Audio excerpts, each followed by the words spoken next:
For years now, I've heard the Longsword is the most overpowered weapon in the Monster Hunter franchise, and I have to say, now that I've taken it against a Bloodbath Diablos, I just don't agree.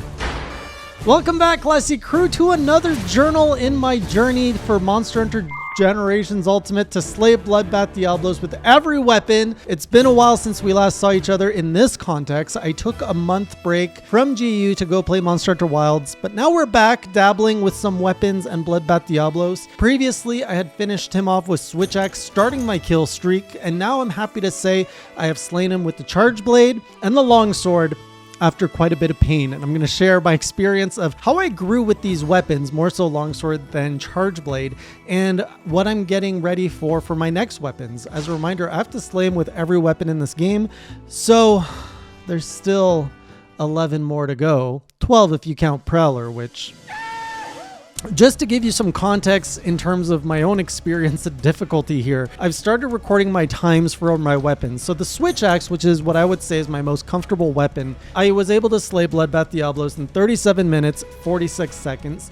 The Charge Blade, which is my second most comfortable weapon, came in at 41 minutes, 53 seconds. So I did struggle a little bit more time-wise on the Charge Blade. And finally, the Longsword came in at 38 minutes and 52 seconds, which I'm pretty proud of because it is so close to my Switch Axe time. And remember that back in my first or second journal, I actually had no idea how to play the Longsword.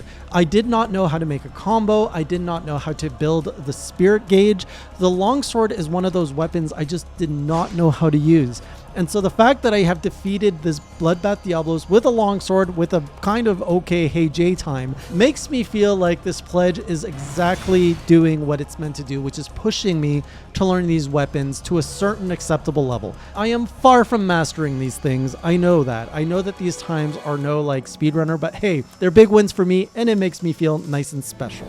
Let me share with you the Charge Blade side, which there's not too much to share here. Pretty much I went with the Atalka Charge Blade, so I just had to grind out Atalka a little bit to max out my Charge Blade, and so I had a lot of tools at my disposal to deal with Bloodbath's Roar. I could either pull up my shield. If I had my axe mode out with the Charge Blade, I could just adept dodge it, and I also had absolute readiness as my skill that I could trigger, so I had pretty much 3 moves that I could use, plus the Superman dive, which you can also use to get out of the charge. So 4 moves to avoid his Roar, which made his Roar pretty insignificant in this fight, especially compared to my Longsword.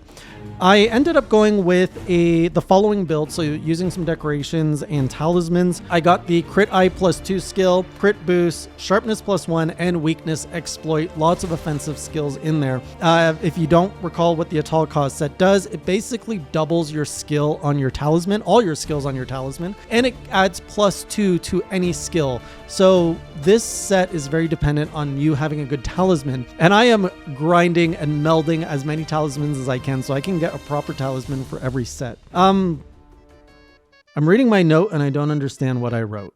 Okay, I was running out of ink here. It said cat. My note said nearly died to Roar Charge, but went cat. I was like, okay, so my note was the fight was pretty good, but towards the end, like I think I was maybe 1 or 2 carts in, he was limping. I was in the final arena and I got caught by the Roar. I didn't get out of the way. I was like, oh no, this is like an instant cart, but somehow he went after the cat. And then I pretty much had to hit him just a few more times and he died. So I got really lucky there. The rest of the fight, it felt like so smooth. The Charge Blade combo just feels like you have so much maneuverability, and it's probably because it's my cozy weapon. You know, you can like quickly slash them. You can hop out of the way, which I love my hops, just like in the Switch Axe, and just pull out the axe for maximum damage. The Charge Blade is so versatile, and especially against a Bloodbath Diablos, like the shield blocking is so important, and I am not making the most use of this. So like if I was better at blocking and timing, I could be doing a lot more damage to Bloodbath Diablos and being a lot more aggressive. There's only one segment where he's like hitting me, I'm like block, hitting me again, block, and just block and everything. And I think if I'd guard up, it would potentially help me. I don't quite understand. Again, I don't rely much on my guard gameplay. I usually get out of the way, so I'm just not used to just standing my ground and pulling up my shield. So I didn't get to do that as much as I should have with the Bloodbath Diablos. If I could, I think that would really lower my time and take me to the next level as a hunter with this weapon. Now let's talk about Longsword, because this one I actually did after a month of being away from GU, playing in Monster Hunter Wilds with modern controls, modern quality of life, coming back to GU after that with a weapon that is not exactly my most comfortable one, the Longsword.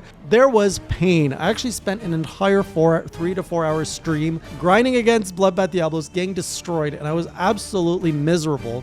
And then when I came back on a second stream, I actually got him on my first try. And I think it's because of a few reasons, but I'm going to blame it on my capture software. So because I'm playing this on the Switch, I have to go through an Elgato card and it goes through my OBS. And the way that I've been playing up to this point, like these last 200 hours of GU, I've been playing off of my OBS screen, which I have now learned actually introduces a lag and is kind of a handicap unknowingly to me. And the reason that I realized I needed to switch is because my controller, it was almost like drifting, but it's a brand new Pro controller, so it shouldn't be drifting. And I could see the camera like spinning around. I could see like input lag happening. And in a fight like Bloodbath Diablos, input lag is the worst thing that could happen. Like every little microsecond counts. So I was trying to fix everything. I was like, what's causing this? Is it do I have to run updates on my Switch? Do I have to recalibrate? And so I was trying to remove everything to try to fix this problem. And people are like, are you playing through your Elgato software? Don't do that, play directly. So I rewired my whole setup. Oh man, was that a difference. Like I could actually see everything so crisp, so clean, but it was still giving me input lag. And so this is the dumbest thing ever. I have been a Switch owner for 8 years now, 7, 8 years, whenever. There is a setting on the Switch that if you plug your Pro controller with a cable into your Switch, it still treats it as a wireless controller unless you go into your Switch setting and say, treat my controller that is plugged in as a hardwired controller. And as soon as I did that, all my input lag went away. And I assume it's because I have so much technology around here. There was probably some Wi-Fi interruption or something. That solved the problem. So if you ever are experiencing some really I don't know, just weird connectivity issues with your Pro controller, I can't speak about the Joy-Con.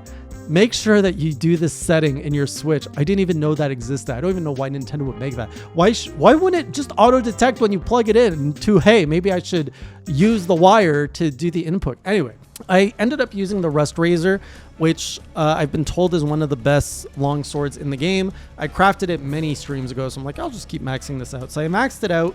The downside is it has no slots, no decoration slots, so I was down 3 slots. But I was still able to originally put in Crit Eye +1, Razor Sharp, and Weakness Exploit. For whatever reason, I was actually getting caught by the roar, like the instant roar knock and kills you. I think my timing was just really off, and I was getting frustrated to dying to that move.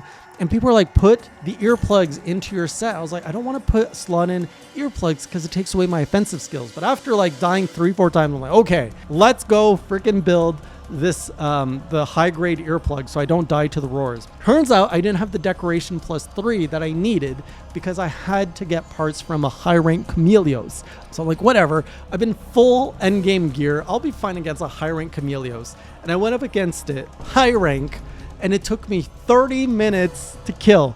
This is not something I'm proud of. I am absolutely ashamed. It took me 30 minutes, but it's a monster I hate that I'm unfamiliar with a weapon that I'm not that great with, and that just told me everything I need to know that I am not very good with a longsword. Even though I can pretty much hit the Valor button when I need to, I am not great at dealing damage because I think the real damage in longsword lies in the parry and the counters, which I suck at. I'm really good. Well, really good. I can do the combo and raise my spirit gauge, but I'm not good at pretty much timing the parries and the counters.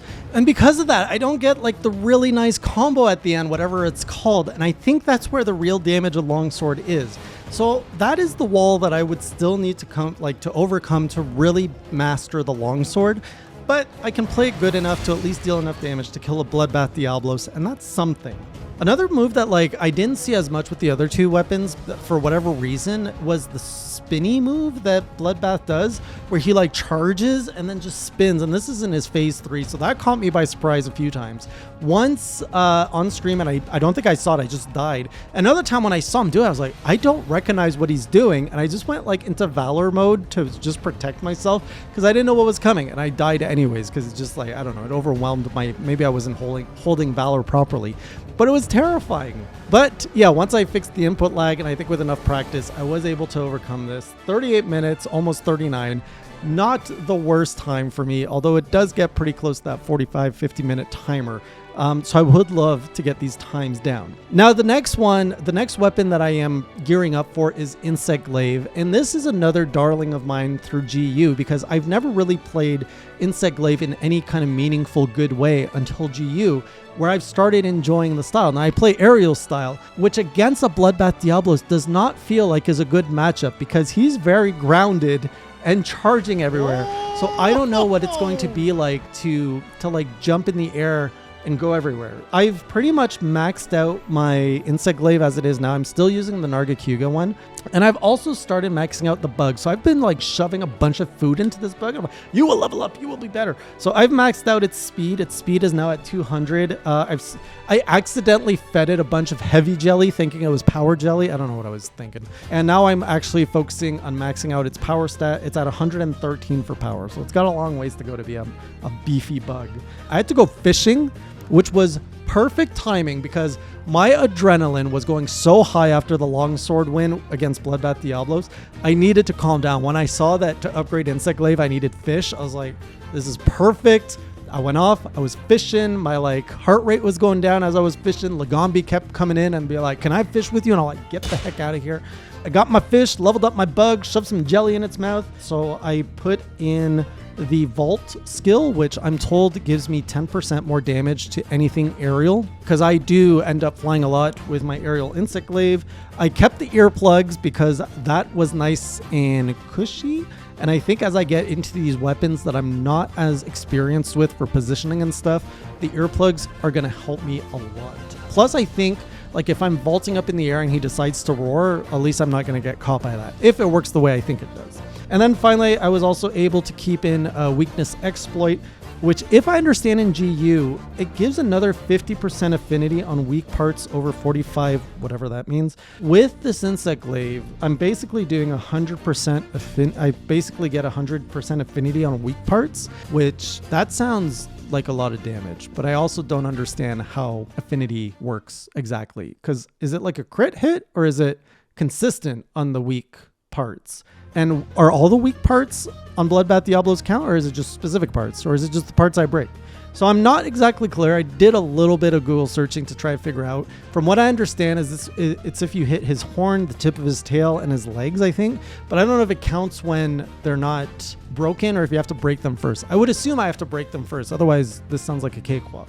I think the hardest part for me with the Insect Glaive is really going to be the positioning, just because I don't maneuver much in Insect Glaive. Like I'm either in the air or I'm on the ground doing combos. Dodging the Bloodbath Diablos is probably going to be the hardest for Insect Glaive. And then the next weapon after that is the light bowgun is what I want to tackle. Another weapon that I learned to love through GU that I had really no appreciation for prior. And this would be my first ranged weapon against Bloodbath Diablos, which, I mean, I don't think there's going to be a lot of forgiveness if I get hit by anything in a ranged armor set. So that one too, I am just kind of sweating a little bit about how it goes. But I'm loving how this is forcing me to learn these weapons, and it's just pushing me out of the comfort zone, which is what I've been looking for. And it's just going to make me a better hunter in the end. So I will hopefully get that done in the next week or two, and I'll be back with another journal when my Insect Glaive and light bowgun progress is complete. And after that, we're entering the really bad weapons, which is a lot of them. So I don't know what I'm going to go after. Please let me know if you have a preference of what I do after light bowgun. It's just going to keep being worse. So I will see you in those next journals or on stream. And until the next time, keep it classy.